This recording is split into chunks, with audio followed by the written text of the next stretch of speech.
I should really get my own intro. It was recently announced that there's going to be a Eurovision Asia, and my question is, why? I've seen a few vlogs, people giving their opinion, and it's mostly coming from people who are Eurovision fans, and they're just excited to have another version of Eurovision out there. But I am coming from the other side of it. I am a fan of Eastern pop music, and not really a fan of Eurovision at all. My friend who I work with had a Eurovision watch party in our office, and so I watched a bulk of the last Eurovision, and it was not to the standard of even the weekly K-pop shows. Each week on Mnet Countdown or whatever, those groups bring it. They have legitimate choreography. They have vocals. They have outfits. It is designed. Every aspect of the performance is perfection. But watching Eurovision was just like the worst X Factor season you could ever imagine. It was just very amateur performers that they put like a whole lot of production around, kind of, on some of them. And then most of them had some version of choreography, but it was just really watered down, something anyone could do. One guy came out and was just whipping his ponytail around. That's not choreography, that's just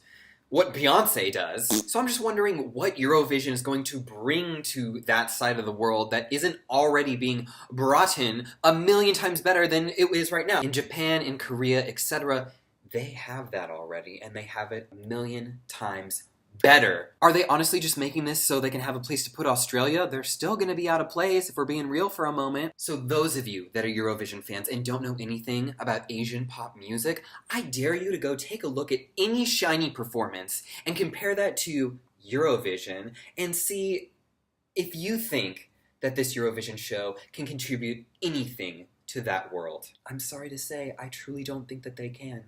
And just to recap, just to have a visual representation of what I'm talking about, here's Shinee perfectly executing some choreography, slaying the girls left and right, and meanwhile having excellent live vocals. Now, for comparison, we have this dude here from this year's Eurovision contest, and oh, look at him, he's flinging his ponytail around and he's hopping to the side.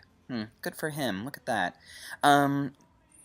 Need I say any more? They're gonna have to rework the show a lot for it to be worth anything over there. I think it would make more sense to have a Eurovision Americas before they do a Eurovision Asia, even though that sort of cheesiness doesn't really fly over here in America. X Factor, very cheesy, didn't make it in America, lasted 3 seasons and struggled. But the performers here are Eurovision is also so it's a great, beautiful fit. I thought I had more to say about this than I do, but I guess it's pretty simple. Is there a lot of crossover between the two? Like, do Asian pop fans, have they watched Eurovision, and have Eurovision fans watched any Asian pop? I think they'd have a different opinion if they saw both sides of it, which I have. I mean, only the finale of the last season of Eurovision, but still, I think that's more time and energy than most have contributed into Eurovision, unless you're in Europe and a super big fan or whatever, or my coworker. So with all of that said, I want to have a discussion. What do you think Eurovision needs to change in order for it to make sense in Asia? Or do you think it's a perfect match and I'm an idiot? That works too. Let me know and we'll talk about it. Thanks so much for watching, and until next time, bye-bye!